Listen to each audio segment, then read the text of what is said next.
Luke 23. And the entire assembly of them, having risen up, led him to Pilate, and began to accuse him, saying, We found this one perverting the nation, and forbidding to pay taxes to Caesar, saying that he himself is Mashiach, a king. And Pilate asked him, saying, Are you the king of the Yehudim? And answering him, he said, You said it. And Pilate said to the chief priests and the crowd, I find no guilt in this man. But they were insisting, saying, He stirs up the people, teaching through all Yehudah, beginning from Galilee to this place. And when Pilate heard of Galilee, he asked if the man were a Galilean. And when he learned that he was under the authority of Herod, he sent him to Herod, who was also in Jerusalem in those days. And seeing Yahusha, Herod rejoiced greatly. For a long time he had wished to see him, because he had heard much about him, and was anticipating to see some miracle done by him, and was questioning him with many words, but he gave him no answer. And the chief priests and the scribes stood, accusing him intensely. And Herod, with his soldiers, made light of him and mocked him, dressing him in a splendid robe, and sent him back to Pilate. And on that day Pilate and Herod became friends with each other, for before that they had been at odds with each other. And Pilate, having called together the chief priests and the rulers and the people, said to them, You brought this man to me, as one who turns aside the people. And look, I have examined him in your presence, and have found no guilt in this man regarding the charges which you make against him, and neither did Herod, for I sent you back to him. And look, he has done none at all deserving death. Having disciplined him then, I shall release him. For he had to release one to them at the festival. And they cried out all together, saying, Away with this one, and release to us Barabbas. Wishing to release Yahusha then, Pilate appealed to them again, but they were calling out, saying, Impale! Impale him! And he said to them the third time, Why, what evil has he done? I have found no reason for death in him. Having disciplined him then, I shall release him. But with yelling voices they insisted, asking for him to be impaled. And the voices of these men and of the chief priests were prevailing. And Pilate pronounced sentence that what they asked should be done.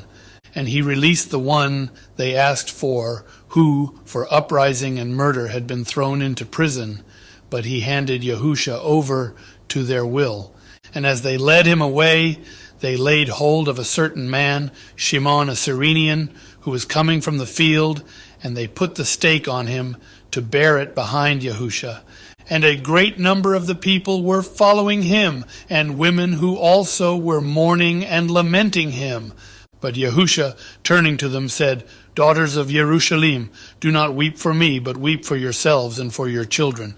For see, days are coming in which they shall say, Blessed are the barren, and wombs that never bore, and the breasts which never nursed. Then they shall begin to say to the mountains, Fall on us, and to the hills, Cover us. Because if they do this to the green tree, what is going to be done to the dry tree? And 2 others also, evildoers, were led with him to be put to death. And when they had come to the place called Golgotha, they impaled him there.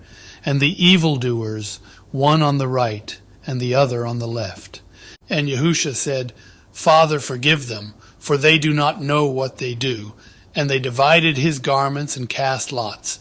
And the people were standing looking on. And the rulers also were sneering with them, saying, He delivered others. Let him save himself if he is the Mashiach, the chosen of Elohim. And the soldiers were mocking him too, coming and offering him sour wine, and saying, If you are the king of the Yehudim, save yourself. And there was also an inscription written over him in letters of Greek and Roman and Hebrew, This is the king of the Yehudim, Yahusha of Nazareth, the king of the Yehudim. And one of the evildoers who were hanged was speaking evil of him, saying, If you are the Mashiach, save yourself and us. But the other, responding, rebuked him, saying, Do you not even fear Elohim, since you are under the same judgment?